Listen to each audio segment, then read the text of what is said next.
یہ کیا ہوا؟ اگر یوٹیوب چینل کی ویڈیو میں بے پردہ خواتین کی ویڈیوز اور کیا لکھا ہوا ہے تخریب قسم کے مواد پر مشتمل ہوں تو کیا ایسے چینل کی کمائی جائز ہوگی؟ 20 دفعہ یہ مسئلہ میں بتا چکا ہوں کہ یوٹیوب جو آپ کو پیسے دیتا ہے، جو مونیٹائزیشن پہ جو ایڈ چلاتا ہے، وہ لڑکیاں نچانے کے پیسے نہیں دیتا، کسی کمپنی کی پروڈکٹ کو پروموٹ کرنے کا کے پیسے دیتا ہے وہ. سمجھ رہے ہو؟ اگر اشتہار ہی لڑکیاں نچانے کا ہے، کسی فلم کا اشتہار چلا رہے ہیں، شراب کا اشتہار چلا رہے ہیں، اس کی ارننگ حرام ہے، کیونکہ ناجائز چیز کو پروموٹ کرنا.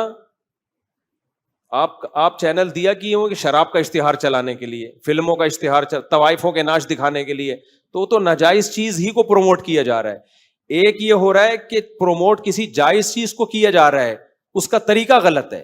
جیسے آپ اپنی دکان میں کسی لڑکی کو بٹھا دو موبائل بیچنے کے لیے، تو لوگ اس دکان میں زیادہ جائیں گے نا؟ کیا خیال ہے؟ ابے اپنی موبائل کی شاپ میں داڑھی مونچھوں والا بغلے والے بڑی بھی ہو، اس کو بٹھا دو. آپ داڑھی بھی ہو، مونچھیں بھی خوب اسپیڈ سے بڑھ رہی ہو، پسینے کی بدبو بھی آ رہی ہو، وہی موبائل وہ بیچ رہا ہے. اور دوسری دکان میں آپ بٹھا دیں کسی حسینہ کو بٹھا دیں جو بے پردہ بھی ہو. سمجھ رہے ہو؟ اب لوگ اس کے چکر میں کدھر کو جائیں گے؟ کون سا موبائل زیادہ بکے گا؟ لیکن کسی نے حسینہ بٹھائی اس چکر میں ہے. تو اب کیا ہوگا؟ اب اگر کوئی وہاں سے آئی فون خریدے گا تو کیا اس آئی فون کی آمدن کو حرام کہا جائے گا؟ بھائی وہاں بھی آئی فون کے پیسے لے رہا تھا، یہاں بھی کس کے پیسے لے رہا ہے؟ آئی فون بک رہا ہے، تو آئی فون کی قیمت حرام نہیں ہوگی. یہ عمل حرام ہے کہ تو کمبخت تو نے لڑکی اس نیت سے کیوں بٹھائی ہے اور ایسے بےہودہ ڈریسنگ میں کیوں بٹھائی ہے کہ سارے اس ڈریسنگ کے چکر میں ادھر کو آ رہے ہیں. یہ عمل حرام ہے، ناجائز ہے، گناہ کبیرہ ہے، لیکن آمدن نہ اس کی حرام ہے اور نہ اس کی، کیونکہ آمدن لڑکی دکھانے کی نہیں لی جا رہی ہے. جو پیسے مل رہے ہیں وہ پیسے آئی فون کے بدلے میں مل رہے ہیں. سمجھ میں آ رہی ہے بات؟ تبھی ہم کہتے ہیں نا باقاعدہ پراپر جب تک کوئی عالم مفتی نہ بناؤ وہ مسائل بتانے کا اہل نہیں ہے. آمدن جس چیز کی آ رہی ہے. تو اب ہوتا یہ ہے کہ یوٹیوب کو جب آپ نے اپنا چینل مونیٹائزیشن کے لیے دے دیا تو وہ دینا ایگریمنٹ یہ نہیں ہوتا کہ لڑکیاں نچوانے کے لیے ہم آپ کو دے رہے ہیں. وہ ایگریمنٹ یہ ہوتا ہے کہ مختلف کمپنیاں اپنی پروڈکٹ کو پروموٹ کرنا چاہتی ہیں، جس میں شیمپو کی کمپنی بھی ہے، صابن کی کمپنی بھی ہے، خوشبو کی کمپنیاں بھی ہیں، بہت سارے ایڈ چل رہے ہوتے ہیں. تو اس ایڈ کو دکھانے کے تاکہ آپ اس کمپنی کی پروڈکٹ کو پبلش کرنے کا ذریعہ بنے، اس مارکیٹنگ کے پیسے مل رہے ہوتے ہیں آپ کو. اب اس مارکیٹنگ کا جو طریقہ ہے وہ طریقہ غلط ہے. وہ کیا ہے کہ کمپنیاں جو ایڈ بناتی ہیں اس میں لڑکیاں دکھاتی ہیں تاکہ لڑکی کے چکر میں لوگ آئیں اور شیمپو دیکھ لیں اس بہانے. تو یہ اشتہار بنانا ناجائز عمل ہے. سمجھتے ہو کہ نہیں سمجھتے؟ لیکن اس کی ارننگ حرام نہیں ہوگی. ارننگ اس پروڈکٹ کو پروموٹ کرنے کی گوگل لے رہا ہے اور اسی میں سے آپ کو بھی کمیشن دے رہا ہے. تو اس لیے یوٹیوب کی مونیٹائزیشن کی ارننگ حرام نہیں ہوگی. ہاں آپ یہ کہہ سکتے ہیں کہ ارننگ حرام نہیں ہے لیکن لڑکیاں دکھانے کا گناہ تو مل رہا ہے نا. اس مسئلے کو اب اچھی طرح سمجھیں. اگر دکان آپ کی ہے اور آپ نے خود وہاں لا کے موبائل بیچنے کے لیے لڑکی بٹھا دی ہے تو موبائل کی آمدن تو حلال ہوگی، لڑکی بٹھانے کا گناہ آپ کو ہوگا. لیکن اگر آپ نے دکان رینٹ پہ دی ہوئی ہے کہ بھائی آئی فون بیچو اس میں، اور جس کو رینٹ پہ دیے اس نے آپ کی پرمیشن کے بغیر لڑکی لا کے بٹھا دی تو پھر یہ اس کا گناہ ہے، یہ آپ کے سر پہ نہیں آئے گا. تبھی ہم کہتے ہیں نا کہ آپ نے کسی کو کرائے کا گھر دیا رہنے کے لیے، اس میں فلمیں دیکھ رہا ہے بیٹھ کے، تو مالک مکان کو تھوڑی گناہ ملے گا اس سے. بھائی آپ نے رہنے کے لیے دیا ہے، یہ اس کا اپنا ذاتی عمل ہے. تو کمپنی جو اشتہار بنا رہی ہے، لڑکیاں نچا کے پروڈکٹ کو پروموٹ کر رہی ہیں، یہ اشتہار بنانا بھی ناجائز ہے اور گوگل کا اس کو آپ کے چینل پہ چلانا بھی کیا ہے؟ ناجائز ہے. لیکن آپ کو گناہ اس لیے نہیں ملے گا کہ یہ آپ کے کہنے سے نہ گوگل چلا رہا ہے نہ وہ کمپنی اشتہار آپ کے کہنے سے بنا رہی ہے. آپ نے جو اس کو دیا ہے بیسک جس کام کے لیے دیا وہ کام کیا ہے؟ بھائی کمپنیوں کی پروڈکٹ کو پروموٹ کرنا. یہ کام بذات خود جائز ہے. جیسے آپ نے کسی کو اپنی دکان شراب کے لیے نہیں دی ہے، آئی فون بیچنے کے لیے دی ہے، ایک حلال کام کے لیے دی ہے.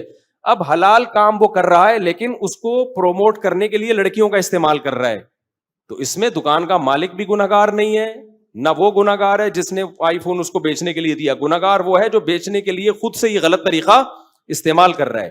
سمجھتے ہو کہ نہیں سمجھتے؟ تو یہ مفتیوں کا کام ہے کسی چیز کے بارے میں فتویٰ دینا کہ حلال ہے حرام ہے. آج کل جس کمبخت کو کچھ بھی نہیں آتا نا وہ مفتی بن کے فتویٰ دے رہا ہوتا ہے.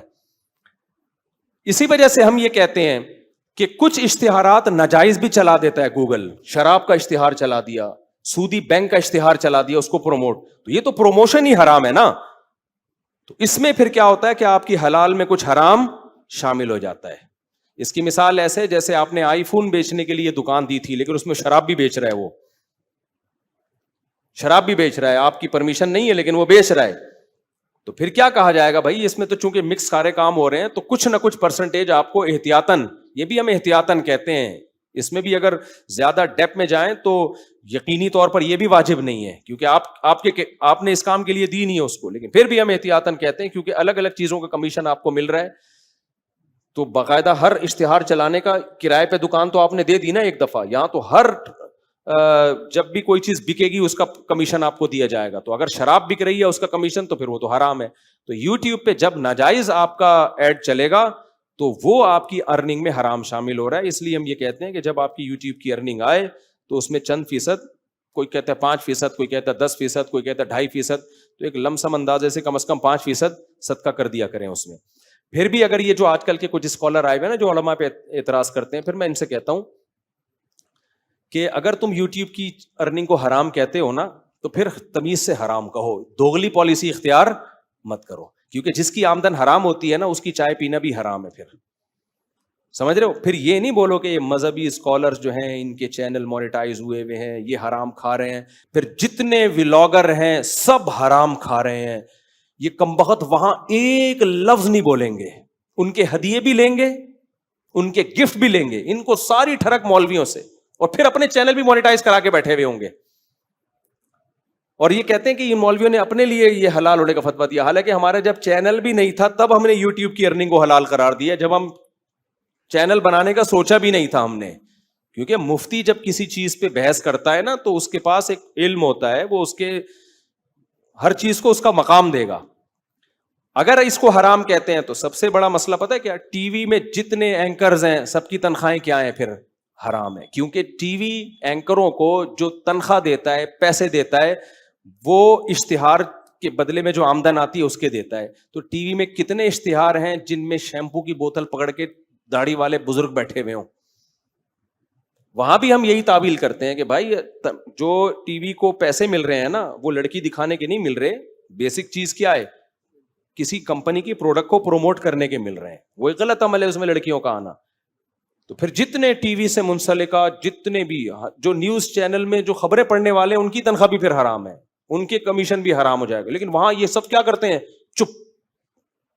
صرف ایک مفتی طارق مسعود ملا ہوا ان کو کیا بھائی یہ ان کے آمدن حرام ہے ان کے. تو بھائی تم ایک جگہ ٹکو نا, کسی ایک دھاوے پر کیا ہے, پھر ٹکو, پھر بولو جتنے ولاگرز ہیں سب کی تنخواہ سب کی آمدن کیا ہے, حرام ہے. اور میں بار بار کہتا ہوں مجھے تو اپنے چینل کا الف بے بھی نہیں پتا ہے, نہ کی پتا ہے, پاسورڈ تک نہیں پتا. میرا سارا چینل کسی اور کے کنٹرول میں ہے, سمجھ رہے ہو, نہ آمدن کا پتا ہے. اور یہ جو میں ولاگنگ کر رہا ہوں اس کا تو 1 روپیہ بھی اب تک نہیں مجھے ملا ہے. یہ ہے کیا, کتنے آ رہے ہیں, کتنے, کچھ بھی نہیں پتا. تو اس لیے ہماری اگر لالچ ہوتی نا تو ہم پہلے اس کو چینل بنا کے مونیٹائز کرتے, پھر اس کو حلال کرنے کی کوشش کرتے. ہمیں چونکہ اس کا تھا ہی نہیں تو ہم نے پہلے اس پہ تحقیق کی ہے, پبلک کو دیکھا ہے کہ یار عوام کو وہ چیز دو جس میں عوام کی سہولت ہو, پھر ان کو ہم نے فتویٰ دیا. اس چینل تو ہمارا بہت بعد میں بنا ہے اور مونیٹائزیشن تو اور بعد میں ہوئی ہے.